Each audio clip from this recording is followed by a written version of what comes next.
Hello bakers, welcome back to the kitchen. Today we are going to be making chocolate chip pretzel cookie bars.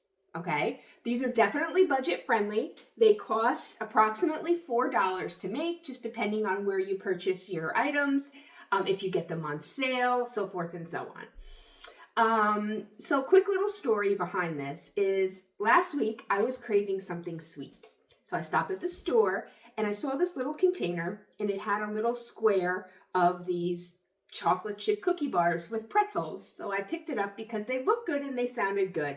Well, here we are because they were good. So I am making my own recipe to share with you today. I am cold and I have my coffee, which even has a sweater on because I need a little pick-me-up. Okay, let's go ahead and get started with our cookies. So I've got my oven preheated to 350 degrees and I have a 9 by 13 baking dish here that I have sprayed with cooking spray. And, ooh, can you hear that? Somebody's car alarm is going off outside and I hope it's not mine. Okay, it stopped, it wasn't. So I've got that all ready and I will go ahead and get us started. We're going to cream our butter and sugars. So this recipe calls for a half a cup of butter. I have salted butter here that we're going to use and it is at room temp. You want to make sure it's at room temp.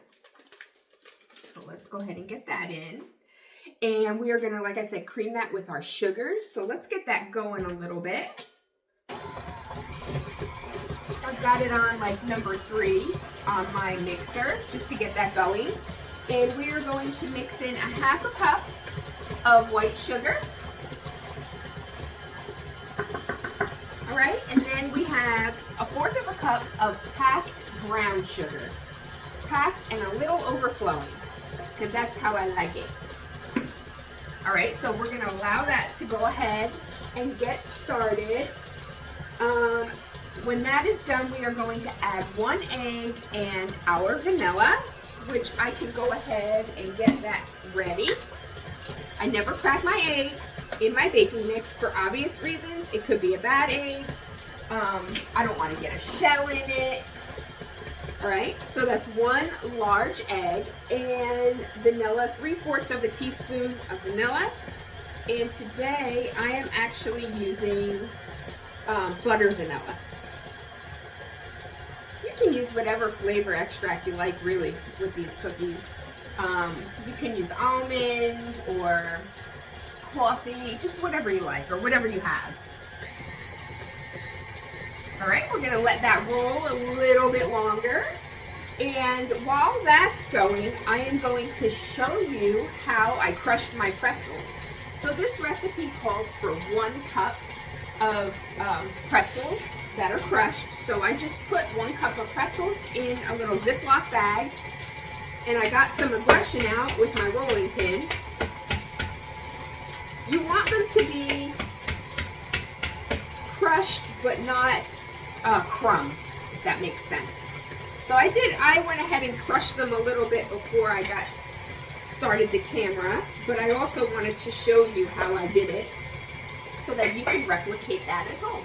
So what I've got here is I've got 1 cup of chocolate chips. So I am actually going to go ahead and pour out my pretzels onto the same plate. This way we can put them in at the same time. Okay, this looks really good. I'm an advocate for scraping down the sides. So I am going to do that. And then let it roll again before I add my my egg and my extract in there. All right. Now I have to tell you that my family has been waiting patiently for these cookies this weekend. Wasn't feeling so great yesterday, so here we are today. I'm okay. I just suffer from migraines and I had a really bad migraine that I had a hard time kicking yesterday. So I couldn't have all the lights and be talking, but it's good. Here we are. We're doing it today. All right, so we're going to add our egg and vanilla. Let that mix. Okay. And then we are going to add our flour, which I have not prepared. And along with our flour, we have 1/4 of a teaspoon each of baking soda, salt, and cinnamon. So I'm going to go ahead and, well, that looks good. I'm going to go ahead and start getting my flour added in. We're going to do 1½ cups of all-purpose flour.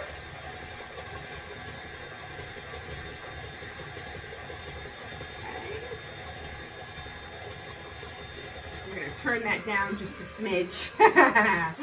I almost forgot. That could have been ugly. Not only would it have been ugly because I would have been wearing it, but I would have wasted the flour. All right, 1½ cups.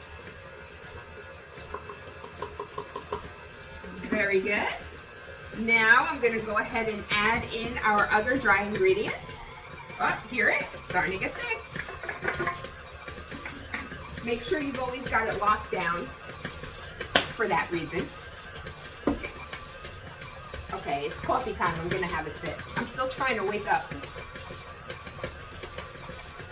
All right, that looks good.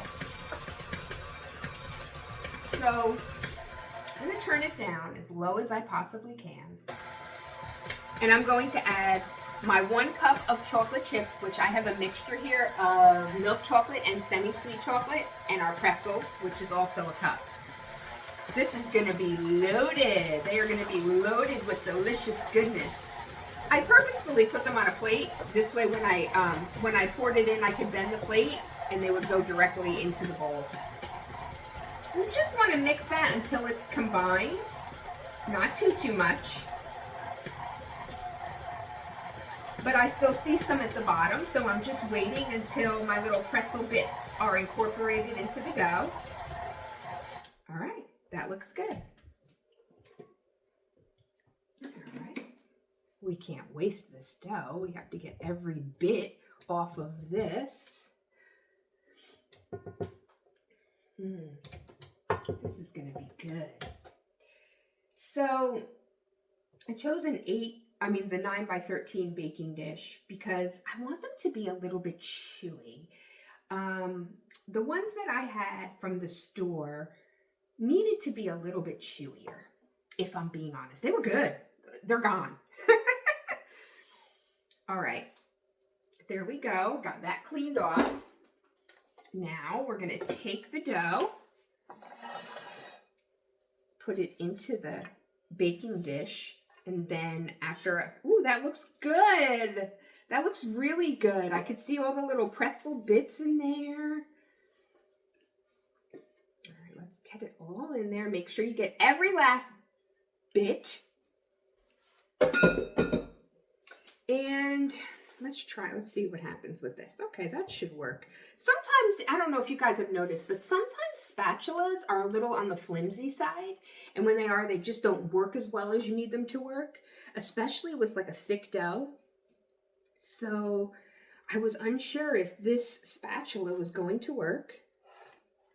But I think I might just resort to using my hands if I'm being honest. Let's see how it goes. You know what? It's sticking to the spatula a bit, so I'm going to just roll up my sleeves and use my hands because they're clean. I always wash my hands before I get started. All right. Yeah, see, that works a bit better.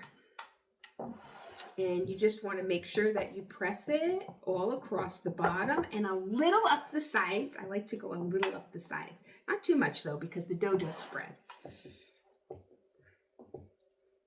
that looks so good. All the chocolate chips and all the pretzels. Yum. Okay, now here's the thing when you use your hands is you get like fingerprints in the top of the dough. So what I'm going to do is I'm just going to kind of tap those out a little bit. I really don't want fingerprints on my bars. All right. Now this dough does spread a bit when it bakes. It kind of poofs up.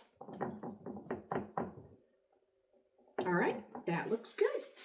So like I said, I've got my oven preheated to 350 degrees. I'm going to pop this in there. And I am going to check it after 20 minutes and see how it's doing. I know my oven typically takes a little bit longer to bake than the average oven. It's kind of been that way for years. So I'm going to check it after 20 minutes and I will come back after it is fully baked and I'll let you know exactly how long that I baked it, okay? So let's go ahead and get this in the oven. I'm going to set my timer for 20 and we'll go from there. Alrighty, see you in a few minutes.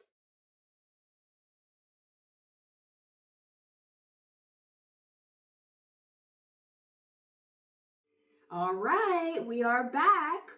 And I have a guest here with me today. You guys have seen her before. This is my daughter. She just turned 11. And she asked if she could come and be my taste tester, right, Felice? Yeah, is it rock hard or? No, it's hot, it's soft. Okay, so here are our finished cookie bars. I wound up baking them at 350 for 27 minutes. So I put them in for 20 minutes. They weren't done. I put them in for another 7 and then I took them out. They are nice golden brown. And like I said, when I took them out of the oven, they were puffy. And the longer they sit, the more they set. Because, you know, cookies continue to cook a little bit after you take them out of the oven. All right. So here we are. I've got my spatula. Someone is ready to taste. Now, these are really hot, so be careful. You might want to grab a fork. Yeah. And I'm going to cut her a corner piece because, like I said, they're still really warm. And the more that they cool, the more they will set. Ooh, okay. Here you go. I'll try that. Let's see if I can find a little piece here. It's warm. Be careful. That's good. Is it that hot? Come on. So dramatic. I know. Can you even taste it or is it too hot to taste? It's good? Okay. Oh, it must be good. She's going in for seconds. All right, friends. So I hope you've enjoyed my cookie bar video. I hope you give them a try. If you have any questions or positive comments, please feel free to leave me a comment below. And we're going to let these set. I'm going to take some photos. And then I will definitely be enjoying these later. Hey, do you think they would be good with some ice cream on top? Yeah, I think I have some ice cream in there. You do. Okay, we could get some and put a little scoop on there if you want. No. Bye, friends. We'll see you soon. Hey there. Welcome to our question and answer session at the end of our chocolate chip pretzel cookie bar recipe. So I realize there may be a few questions that you guys need answered. And if I don't answer your questions here, please feel free to add them to the comments. I'm always open for positive comments or questions. So feel free to do that. Okay, so you might have the question as to the texture of the cookie bars. So the texture of the finished cookie bars should be soft and chewy. That is our goal. So when you're checking them to see if they're fully baked in the oven, we really don't want these to be crispy or crunchy, but rather soft and chewy.